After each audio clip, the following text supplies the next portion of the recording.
კრემლის პრესსპიკერი დმიტრი პესკოვი ამბობს, რომ თუ კი ამერიკის შეერთებული შტატები გრენლანდიაზე კონტროლს აიღებს, ტრამპი ისტორიაში შევა. ამის შესახებ მან ჟურნალისტებთან სატელეფონო საუბრისას განაცხადა.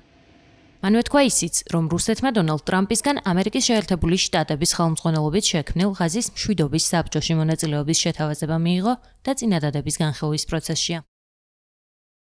არსებობენ საერთაშორისო ექსპერტები, რომლებიც მიიჩნევენ, რომ თუ ტრამპი გრენლანდიაზე კონტროლს დაამყარებს, იგი უეჭველად შევა არა მხოლოდ ამერიკის შეერთებული შტატების, არამედ მსოფლიო ისტორიაში. კიდევ ერთხელ გავიმეორებ, მიუხედავად იმისა, კარგია ეს თუ ცუდი, რთულია მათ არ დაეთანხმო.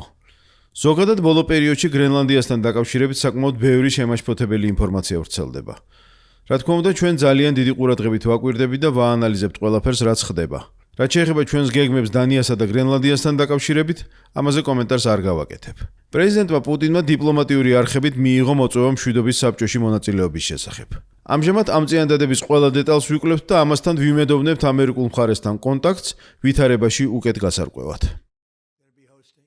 ბლუმბერგის თანახმად დონალდ ტრამპს სურს მშვიდობის საბჭოში წევრობის სანაცვლოდ სახელმწიფოებისგან $1 მილიარდი გადახდა მოითხოვოს.